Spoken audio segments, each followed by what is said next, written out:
টেকনিচ 22ক লৈ উদুলিমুদুলি IIT গুৱাহাটী। বিজ্ঞান প্ৰযুক্তিৰ বৃহৎ কাৰ্যসূচীত অংশ দেশৰ আগশাৰীৰ অৰ্ধশতাধিক শিক্ষা প্ৰতিষ্ঠানৰ শিক্ষাৰ্থীৰ। নতুন নতুন উদ্ভাৱনেৰে চমক কৃতি শিক্ষাৰ্থীৰ।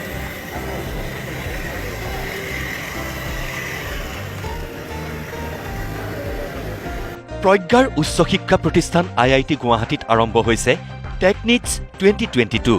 বিজ্ঞান প্ৰযুক্তিৰ এই বৃহৎ কাৰ্যসূচীক লৈ উদুলিমুদুলি হৈ পৰিছে IIT গুৱাহাটী।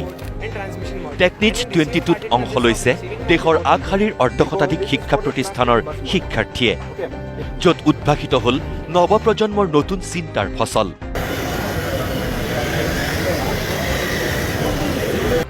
মেকানিকেল ভেণ্টিলেটৰ, খেতিয়কৰ সহায়ক হ'ব পৰা সঁজুলিৰ পৰা ৰবটলৈ নতুন উদ্ভাৱনেৰে চমক দিলে শিক্ষাৰ্থীয়ে।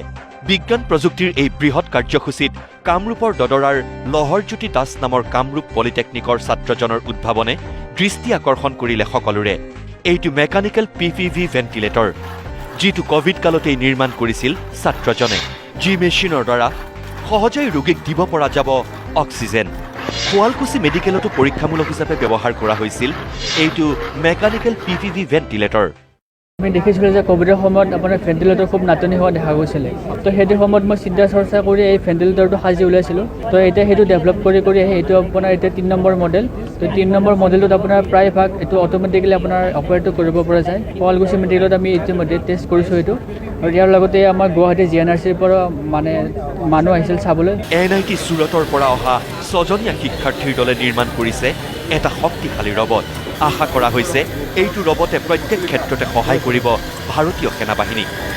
वॉरफेयर असिस्टेंस रोबोट, इसका काम होगा जो सोल्जर्स हमारे जवान जो बॉर्डर पे लड़ रहे हैं उनकी मदद करना। ये रोबोट उनके साथ चलेगा और शील्ड की मदद से वो सोल्जर्स छुप सकते हैं।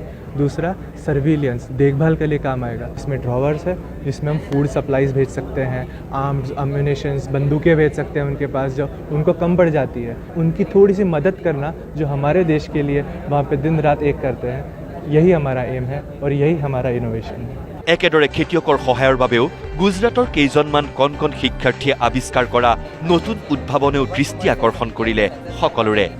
हम लोग यहाँ गुजरात से आए हैं, यहाँ पे हमारा प्रोजेक्ट प्रेजेंट करने के लिए आसाम में, और आसाम बहुत ही अच्छी जगह है और हम लोग को यहाँ पे हमारा प्रोजेक्ट एक्सप्लेन करने में बहुत ही अच्छा लगा। কেমেৰা পাৰ্চন গোপালৰ সৈতে উত্তৰ গুৱাহাটীৰ পৰা দিগন্ত বৰদলৈ, নিউজ লাইভ।